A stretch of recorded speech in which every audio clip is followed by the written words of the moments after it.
Bismillahirrahmanirrahim. Assalamualaikum warahmatullahi wabarakatuh.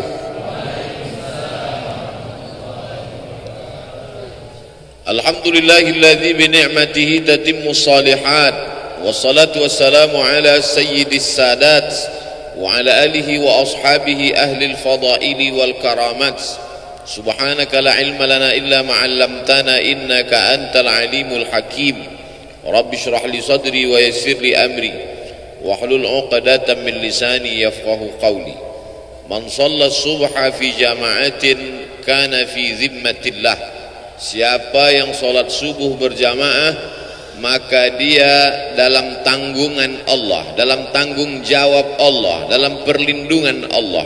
Maka kita semua yang salat subuh berjamaah ini dalam fi zimmatillah, dalam tanggung jawab Allah, dalam kuasa Allah, dalam perlindungan Allah dari segala macam mara bahaya, musibah, penyakit, dan dijaga dalam istiqamah iman dan Islam. Man shalla subha fi jama'atin, siapa yang salat subuh berjamaah, thumma qa'ada yadhkurullah, duduk berzikir mengingat Allah, thumma hatta tatlu'a asy-syamsu, sampai terbit matahari, thumma yusalli raka'ataini, salat sunat 2 rakaat, kanat lahu ka ajri hajjatin wa umrah, maka dia dapat pahala seperti haji dan umrah tammah. Diriwayatkan oleh Imam Abu Isa ibni Sawrah At-Tirmidzi dalam kitab yang masyhur disebut Sunan At-Tirmidzi, tapi disebut juga nama lain kitabnya sama, Jami' At-Tirmidzi. Disebut dia Jami' karena di dalamnya ada aqidah, ada syariah, ada akhlak. Disebut dia dengan Sunan karena di dalamnya ada sunnah. Kalau 1 sunnah, kalau 2 sunnatani, kalau 3 sunan. Sunan Abi Daud, Sunan Tirmidzi, Sunan Nasai, Sunan Ibni Majah, Sunan Ad-Darimi. Bedanya dengan Sunan Gunung Jati, kenapa disebut sunan? Karena kalau kita hormat, tangan kita disusun. Susun itu susunan, maka disebut sunan. Tidak ada hubungan. Yang satu sunnah, yang satu cara menghormati, sunan. Karena kalau ketemu tangan kita bersusun-susun, menghormati, memuliakan dia. Begitu juga lah tangan saya susun memuliakan Abah Raud, para tuan-tuan guru, alim ulama, Amar, Adinda Amar, sahabat-sahabat semua, muslimin muslimat, insyaallah semua kita dalam ridha Allah Subhanahu wa taala. Saya diberi judul subuh ini ayam mati di lumbung padi. Sepanjang saya ceramah baru inilah judul yang aneh. Ayam mati di lumbung padi. Jangan seperti ayam mati di lumbung padi. Itu pepatah orang Indonesia. Lumbung padi itu kalau pergi nanti ke Sumatera Barat, ada rumah seperti rumah adat di depan rumah, trangking namanya. Itu tempat menyimpan padi. Supaya apa? Supaya nanti di musim paceklik, musim kemarau, sawah tidak tumbuh hijau, tidak terjadi kelaparan. Di Pulau Jawa, di Kalimantan, di Sulawesi, bahkan di Papua juga begitu tabiat orang Indonesia. Memang dia punya persiapan. Kalau di tempat lain makanannya sagu, ada tempat penyimpanan sagu. Di daerah timur sana makan sagu. Saya ceramah ke daerah Sulawesi, ke Papua, di Sorong, di Raja Ampat, di Fak-Fak, diberi sagu. Ini makanan enak Pak Ustadz, saya coba, enak. Cuman cepat laparnya, karena kita biasa makan nasi. Artinya apa? Ada persiapan untuk masa depan. Itu diajarkan Allah Subhanahu wa taala dalam surah Yusuf. Ketika dia diberikan Allah taala ilham melalui mimpi, wahyu. Bagi kita tidak ada wahyu karena sudah putus dengan datangnya Nabi Muhammad sallallahu alaihi wasallam, habis. Al-yawma akmaltu lakum dinakum wa atmamtu alaikum ni'mati wa raditu lakumul Islam madina. Habis, tak ada lagi wahyu. Tapi kemudian ilham tetap terus ada. Lil insani lammatani, manusia ini punya dua lammah. Bisikan-bisikan yang datang dari malaikat disebut ilham. Bisikan-bisikan yang datang dari syaitan disebut waswasah. Makanya kita selalu minta perlindungan Allah dari waswasah. Qul a'udzu birabbin nas, malikin nas, ilahin nas, min syarril waswasil khannas. Nama perbuatannya waswasa, yuwaswisu. Perbuatannya waswasah. Tempat dia berbisik, alladzi waswisu fi sudur, di dada. Bagian yang sebelah mana? Atas, bawah, kanan, kiri. Yang sebelah kiri. Tempat jantung berdetup, berdetak, berdegup sebelah kiri. Makanya jantung itu kita isi dengan zikir. Afdalu zikri fa'lam annahu la ilaha illallah. Ke situ untuk mengusir bisikan-bisikan setan. Tabiat dia khannas, bersembunyi. Kenapa disebut dia bersembunyi? Karena dia mengintai seperti tikus di lubang mengintai kucing. Kalau dia lihat ada kucing, dia khannas, bersembunyi. Tapi ketika dia lihat tidak ada kucing, dia keluar. Maka saat hati berzikir, dia bersembunyi. Saat hati lalai, dia keluar. Maka kata Allah, wala takum minal ghafilin, jangan kau lalai. Kun ma'allah, selalulah engkau bersama dengan Allah. Selalulah engkau bersama dengan Allah. Kalau engkau tidak bisa bersama dengan Allah, fakun man ma'allah, hendaklah engkau bersama dengan orang. Kalau kau duduk dengan dia, kau ingat Allah. Makanya kalau duduk dengan almarhum dulu, ingat Allah. Duduk dengan Abah Raud, ingat Allah. Saya kalau duduk dengan ulama itu, Pak Ustadz, saya ingat Allah. Alhamdulillah. Tapi kalau saya duduk dengan Ustadz, saya ingat proposal. Oleh sebab itu maka kun ma'allah.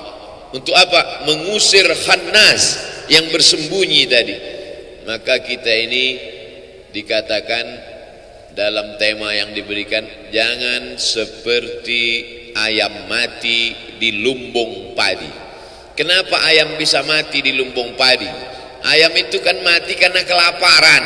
Kenapa bisa di lumbung padi, tempat penyimpanan padi, menunggu masa paceklik, masa kering, sedangkan orang saja tidak akan mati karena padi itu ada, padahal dia berada di lumbung padi itu. Kenapa bisa mati?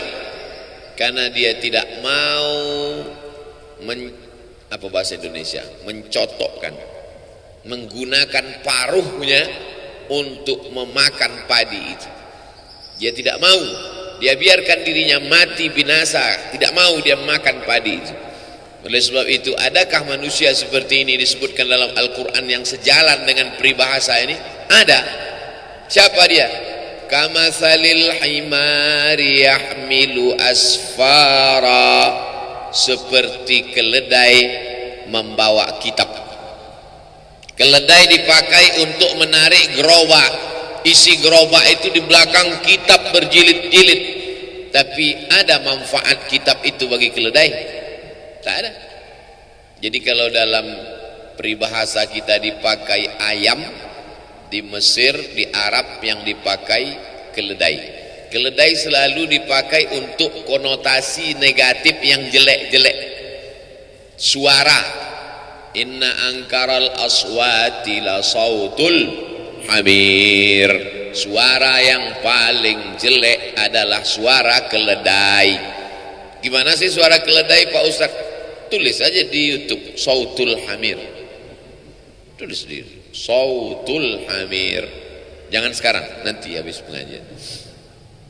Untuk rumah yang paling jelek, la baitul ankabut. Janganlah jadi rumah yang paling rapuh. Rumah yang paling kokoh kelihatannya adalah laba-laba, rumahnya Spiderman. Tapi itulah rumah yang paling rapuh. Kenapa?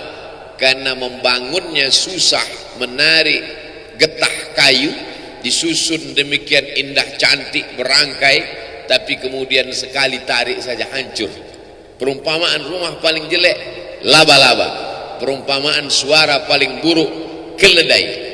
Dan dalam peribahasa kita pun jangan sampai keledai jatuh 2 kali di lubang yang sama. Sebuah perumpamaan.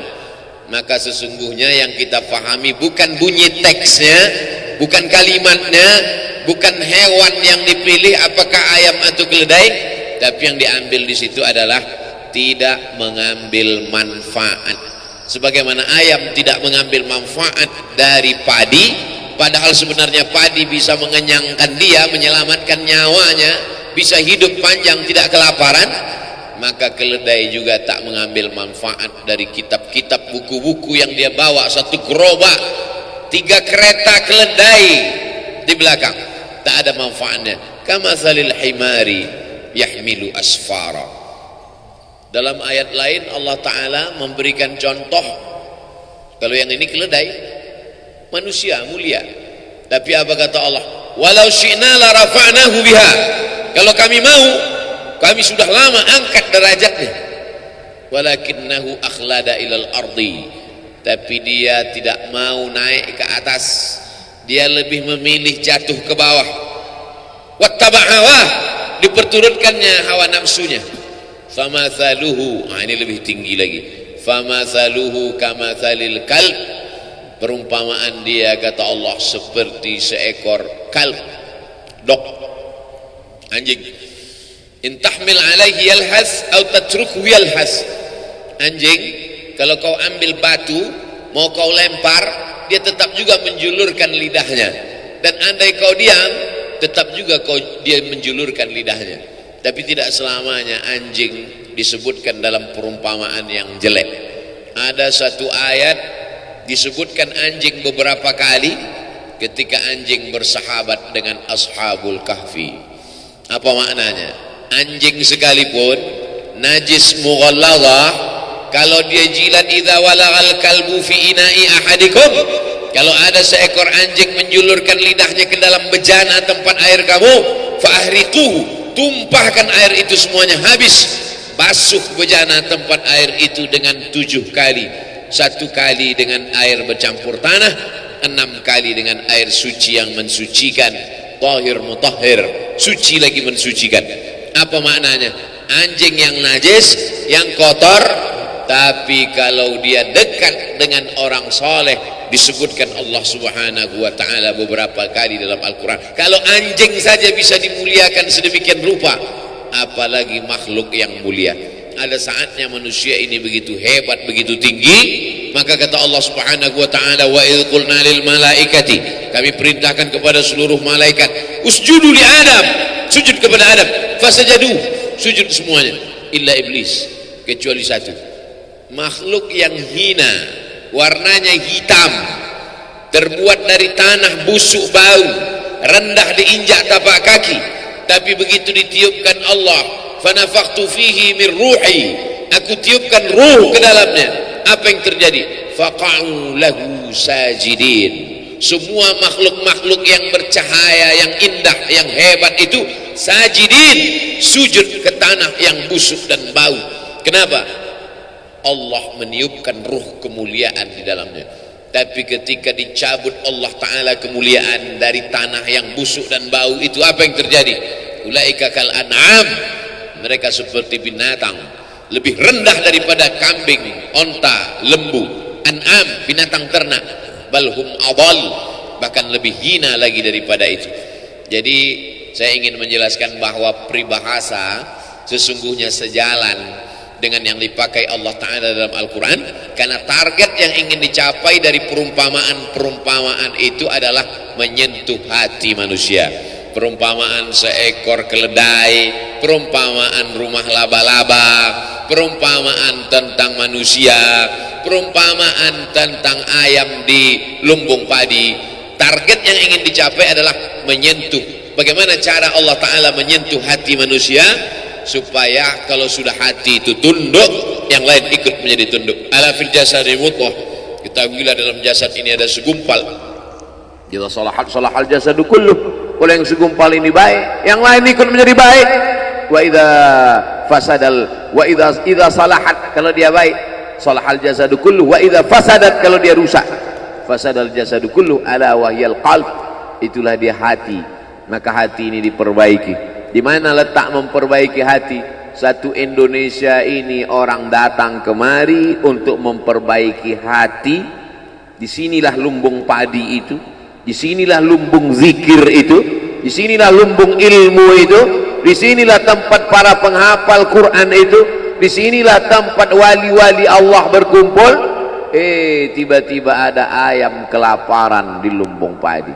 Pagi ini Abdul Somad datang kemari untuk mencari padi-padi, karena jiwa yang kering, hati yang kosong hampa, berkumpul bersama orang-orang soleh. Idza marartum biriyadil jannah farta'u, kalau kamu lewat di taman surga, kalau kamu lewat mampir singgah melalui taman surga, farta'u, makan minumlah kamu di taman itu.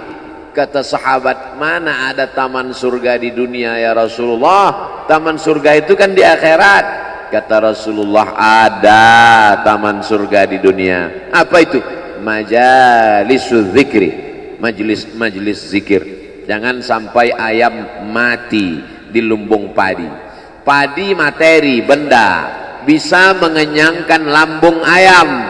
Tapi yang kita maksud di sini kiasan bukan padi materi beras, bukan jagung, bukan sagu, bukan beras. Yang dimaksud apa?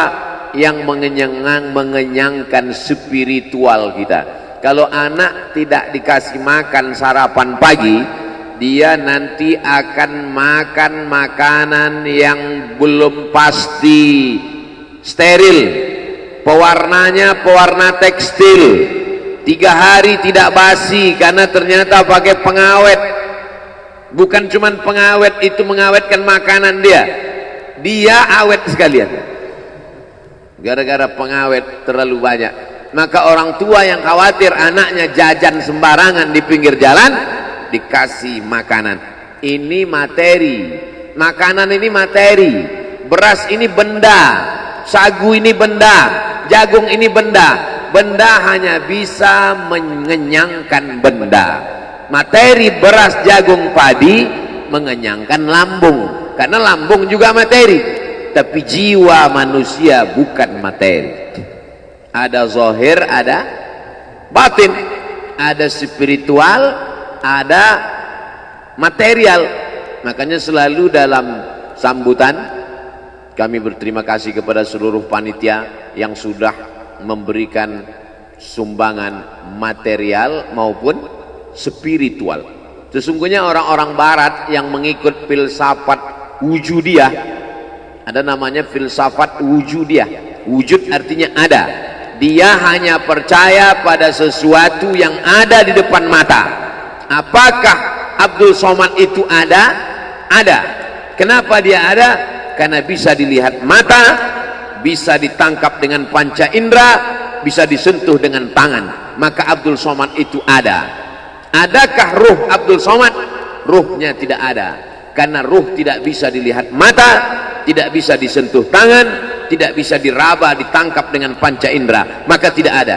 Filsafat itu disebut dengan filsafat wujudiyah. Bahasa Inggrisnya materialism, diambil dari kata materi, benda. Maka kalau tidak nampak, tidak ada. Malaikat kiraman katibin, tidak ada. Raqib dan atid, tidak ada. Alam barzah, tidak ada. Sorga, tidak ada. Karena tak dilihat oleh mata. Puncaknya adalah Tuhan, tidak ada. Maka lahirlah generasi-generasi ateis. A, tidak ada. T, Tuhan. Is, keyakinan. Ateis, keyakinan yang meyakini bahwa Tuhan tidak ada. Tapi aneh bin ajaib, ketika dia mau mati kecelakaan, dia minta tolong, dia tulis SOS, save our soul, selamatkan jiwa kami. Katanya tidak percaya kepada yang gaib, tapi dia minta selamatkan, save our soul, Mestinya kalau tidak percaya kepada jiwa, tidak percaya kepada roh, tidak SOS, SOB, save our body. Dan dalam lagu kebangsaan Indonesia kita nyatakan, kami percaya kepada yang zahir dan batin. Indonesia Raya, bangunlah jiwanya dulu dibangun, barulah bangun badannya. Maka membangun badan ini nomor 2. Tapi kalau kita tonton TV, iklan yang paling banyak itu membangun jiwa atau membangun badan? Membangun badan. Cobalah tonton TV, ambil kertas, bawa pena. Dari jam 6 pagi sampai jam 6 sore nanti tonton. Kasih, ambil kertas, garis di tengah, buat membangun jiwanya, membangun badannya. Berapa yang membangun jiwa, berapa membangun badan. Air ini membangun jiwa, membangun badan. Membangun badan. Dia materi. Maka materi hanya bisa menyelesaikan masalah materi. Masalah materi mana yang mau diselesaikan dengan materi ini? Materi ini. Materi mana yang bisa diselesaikan dengan sarapan? Materi lambung. Tapi masalah materi jiwa, sebetulnya jiwa itu beradanya di mana, Pak Ustadz? Di sini atau di sini? Ikhtilaf para filosof. Yang satu mengatakan fid dimag, di otak. Yang satu mengatakan fil qalb, di jantung. Saya tidak suka ikhtilaf. Karena kata Nabi, kata Allah dalam Al-Quran, kata Nabi dalam hadis, la takhtalifu fakhtalafat qulubukum. Jangan kamu ikhtilaf, nanti hati kamu ikut menjadi ikhtilaf. Saya mengkombinasikan aja antara dua pendapat ini. Berawal dari jantung naik ke otak. Jadi kalau ada mengatakan, sebetulnya kita saat berpikir itu di mana? Di sini atau di sini? Am ala qulubin afala yatadabbaruna al-Qur'an. Mengapa mereka tidak merenungkan Al-Quran? Am ala qulubin aqfaluha, atau hati mereka terkunci? Kalau begitu, berpikir itu di hati katanya. Ini dalil mereka yang mengatakan bahwa letaknya itu yang gaib, itu letaknya di hati. Dan banyak sekali hadis-hadis mengatakan di hati. Tapi banyak orang selalu mengatakan, marilah kita berpikir. Pernah nggak orang ngomong, marilah kita berpikir? Think, marilah kita berpikir. Lalu saya temukan ada pendapatnya yang mengkombinasikan antara duanya. Kata dia berawal dari jantung, dari kemudian naik ke otak. Sesuai dengan para dokter ahli medis kita juga berkata demikian. Berawal dari degup, detak, hembusan darah di jantung, dari jantung lalu kemudian menyembur ke otak. Otak ini disegarkan, lalu dari otak turun ke mata, dari otak ke tangan. Makanya orang kalau sudah bermasalah otaknya, makan otak-otak. Kalau sudah bermasalah di otak, akhirnya bermasalah di lain. Makanya penyakit yang paling berbahaya, penyakit yang paling ditakuti orang zaman sekarang, akibat dari banyaknya lemak, minyak masuk ke dalam darah, akhirnya terjadi penyumbatan saluran darah, lalu kemudian na'udzubillah terjadilah hal-hal mati badan sebelah, stroke dan lain sebagainya. Tapi insya Allah orang-orang yang soleh makan yang digaga, apalagi sekarang 10 awal Muharram, bulan mulia, bulan haram, bulan banyak dipakai untuk beribadah. Jangan sampai tinggal puasa sunat 9, 10, 11, gak bisa 3 hari 9, 10 saja, 9, 10 pun gak bisa 10 saja, 10 pun gak bisa juga. Innalillah wa inna ilaihi raji'un. Lalu kemudian kalau dipakai teori-teori Nabi SAW, Nabi itu berbuat itu bukan mengikuti analisa akal, tidak pula mengikuti hati, tapi dibantah Allah itu semua. Wa ma yantiqu 'anil hawa in huwa illa wahyun yuha, wahyu dari Allah Subhanahu wa taala. Maka sesungguhnya saya ingin menjelaskan, materi hanya bisa menyelesaikan masalah materi. Materi hanya bisa menyelesaikan masalah materi. Sedangkan yang dimaksud dengan non materi, membaca Quran, zikir, duduk dengan orang-orang soleh, pengajian, tasbih, tahmid, takbir, solawat, majelis ilmu, itu adalah menyelesaikan non materi. Makanya kita Islam ini diajarkan keseimbangan. Jangan kau angkat suaramu tinggi-tinggi. La tarfa'u aswatakum fawqa sautin nabi. Jangan kau angkat suaramu melebihi suara Nabi. Orang Arab Badui yang tidak sopan meninggikan suara di depan Nabi. Turun ayat, la tarfa'u aswatakum fawqa sautin nabi. Maka kata Allah Ta'ala yang paling baik itu pertengahan. La tajhar bi salatika. Jangan kau jaharkan doamu terlalu melambung melengking. Wala tukhafit biha. Jangan pula kau khafi sampai tak terdengar. Wabtaghi baina dzalika sabila. Tapi carilah jalan tengah. Makanya umat Islam ini adalah jalan tengah. Umat ini adalah umat pertengahan. Wa kadzalika ja'alnakum ummatan wasata. Yang satu mengatakan Nabi Isa itu dinaikkan ke atas terlalu tinggi. Wa qalatil yahudu Uzairu billah wa qalatin nasara al-masih ibnullah. Al-masih anak Allah, terlalu tinggi. Yang satu pula Yahudi mengatakan Isa anak zina. Mereka tuduh Maria berzina dengan Joseph si tukang kayu. Anak zina, jatuh ke bawah, rendah, hina. Maka abuki imra'a sau'in. Bapakmu bukan preman, orang jahat. Wa makanat ummuki baghiyah. Ibumu bukan baghiyah, wanita tuna susila. Datang orang Yahudi menemui Maryam yang baru saja melahirkan anak. Makanan qasiyah. Dia tidak tahan mendengar buli-buli. Mengapa dia punya anak tanpa suami? Kenapa dia bisa hamil? Membuli. Habis dia dibuli, akhirnya dia pergi mengasingkan diri. Makanan qasiyah di tempat yang jauh dari Palestina.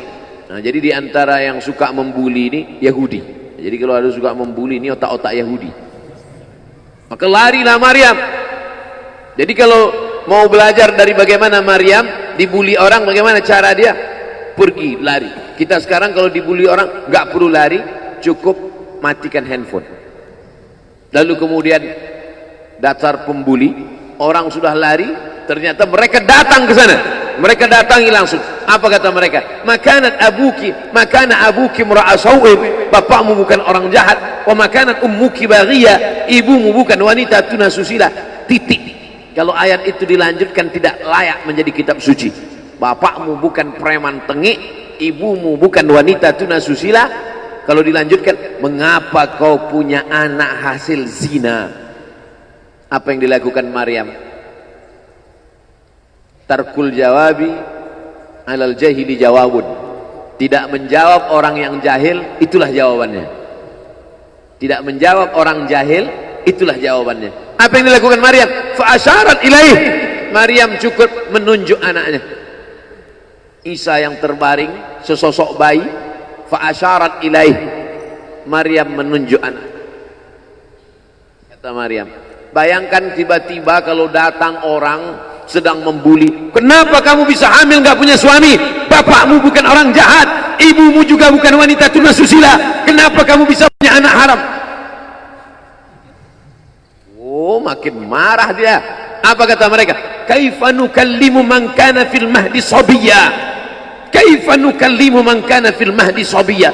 Kamu suruh kami bicara dengan anak kecil ini. Bagaimana kami bisa bicara dengan anak ini?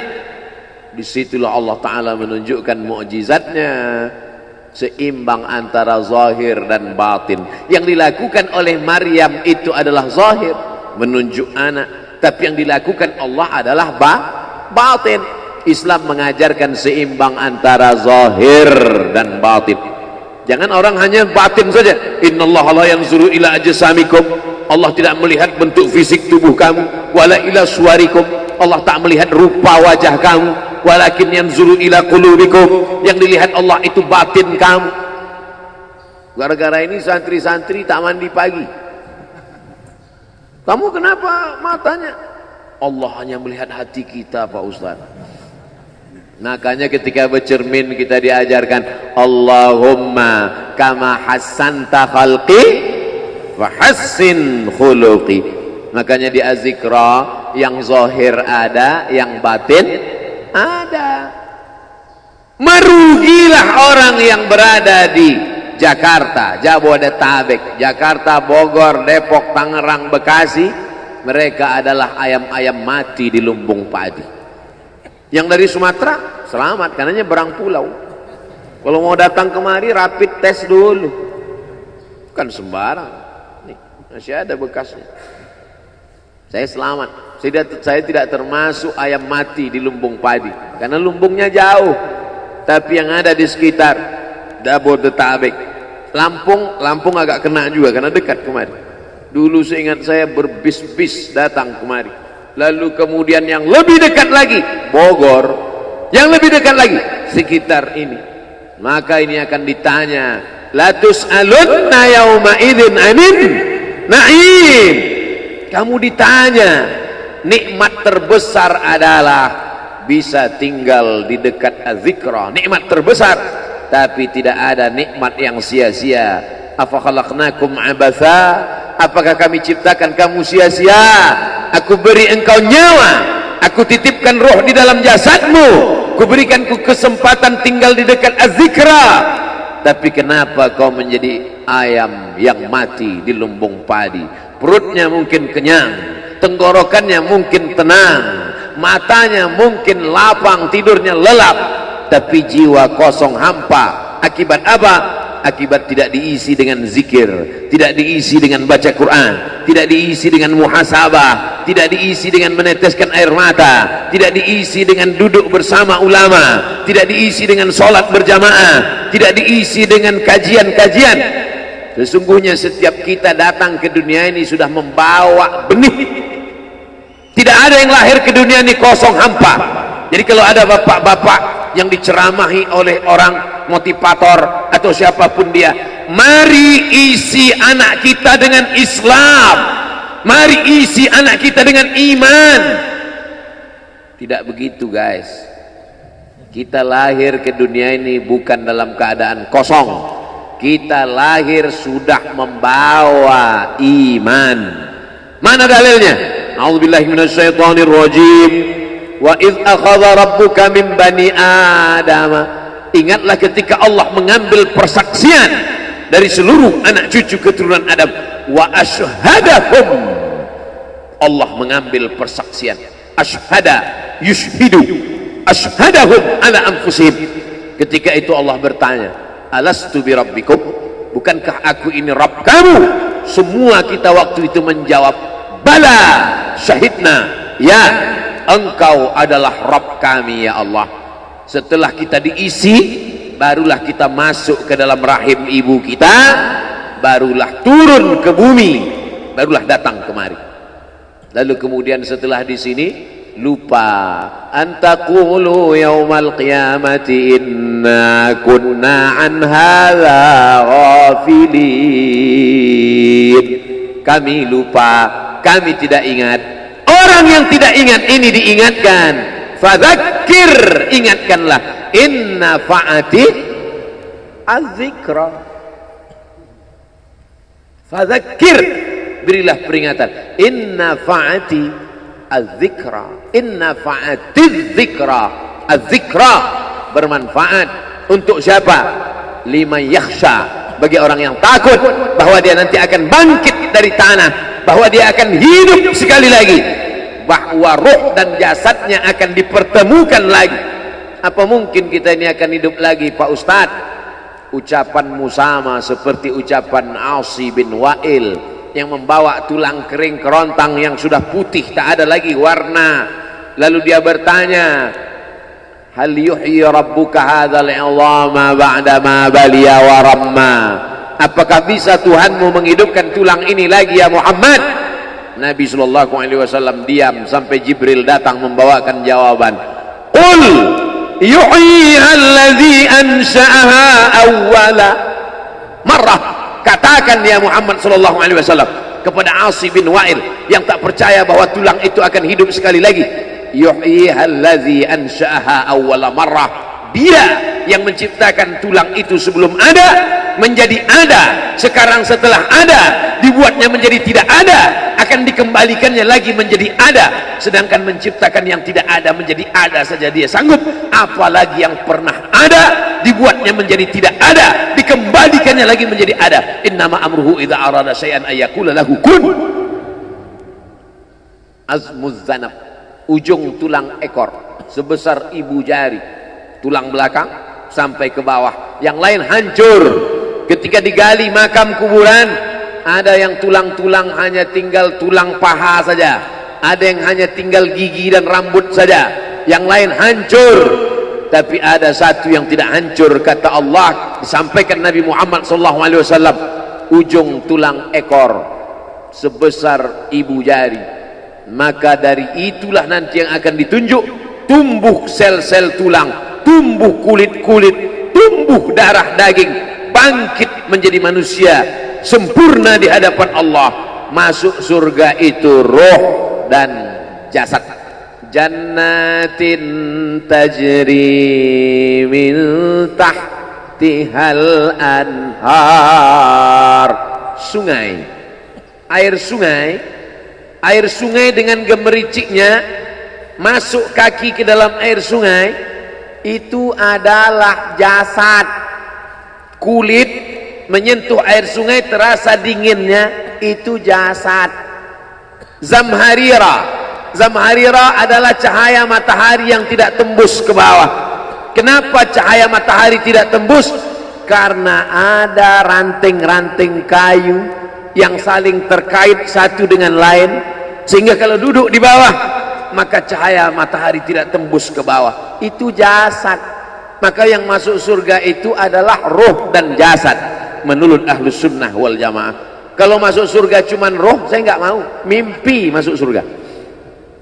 Abdul Somad akan masuk surga beserta roh dan jasad, kembali sempurna.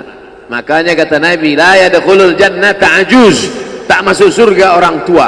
Menangis semua orang tua, sedih karena tak masuk surga. Nabi tersenyum, kata Nabi, bukan kamu tua tak masuk surga, kamu akan kembali muda usia belia, 30, 31, 32, 33. Karena masuk surga itu adalah orang-orang muda, anak-anak muda yang bisa menikmati dunia. Begitulah mereka masuk ke dalam surga. Apa makna ucapan Nabi itu? Ruh dan jasad masuk ke dalam surga Allah. Lagi-lagi kita sedang diajarkan keseimbangan, bahwa kita lahir membawa iman, tapi iman ini bisa mati. Benih letakkan di tanah pasir kering kerontang, tidak disiram, mati dia, kering. Bagaimana menghidupkannya? Dihidupkan dia dengan ilmu. Tidak ada majelis ilmu yang paling banyak untuk saat ini, majelis ilmu di Az-Zikra. Semua ustadz didatangkan kemari. Ustadz Tengku Zulkarnain, Abah Raud tidak usah disebut lagi, memang beliau guru dari almarhum, Masya Allah tabarakallah.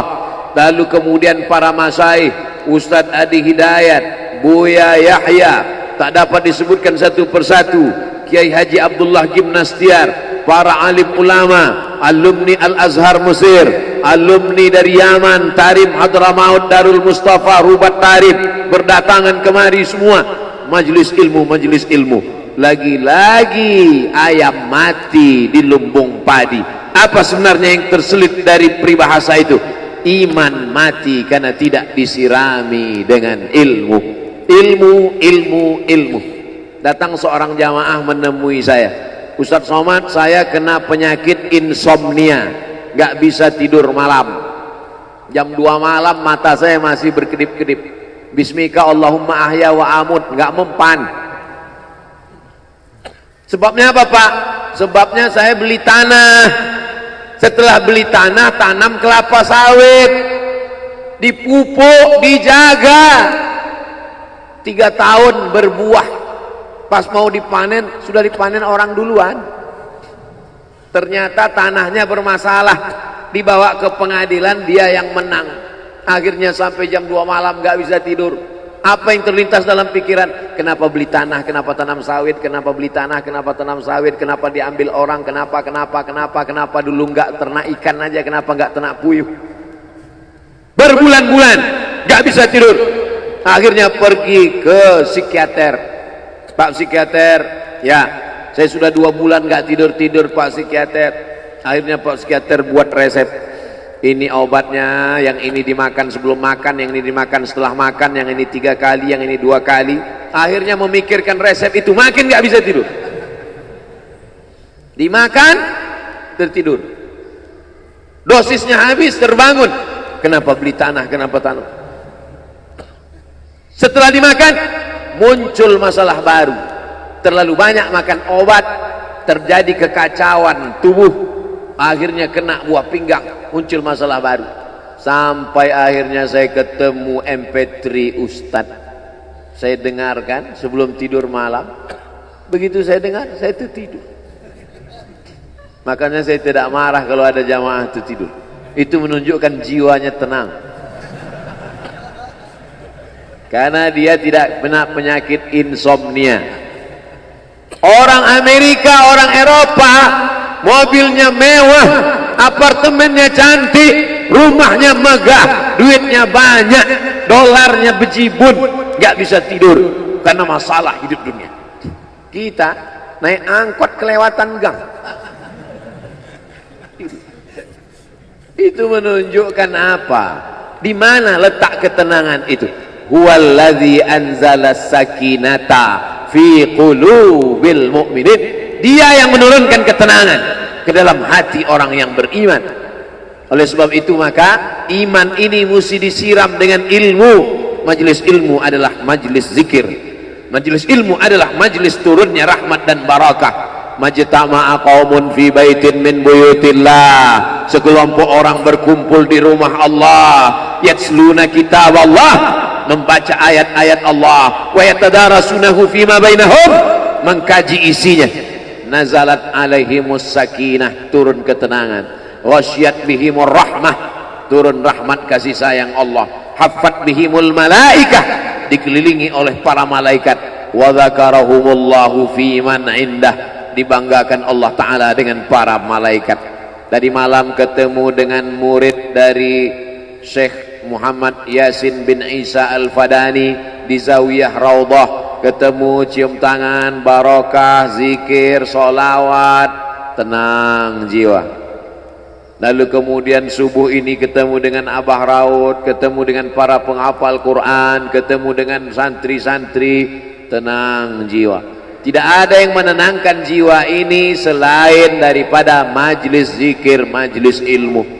Betapa meruginya ayam-ayam mati di lumbung padi. Benih tidak disiram, mati.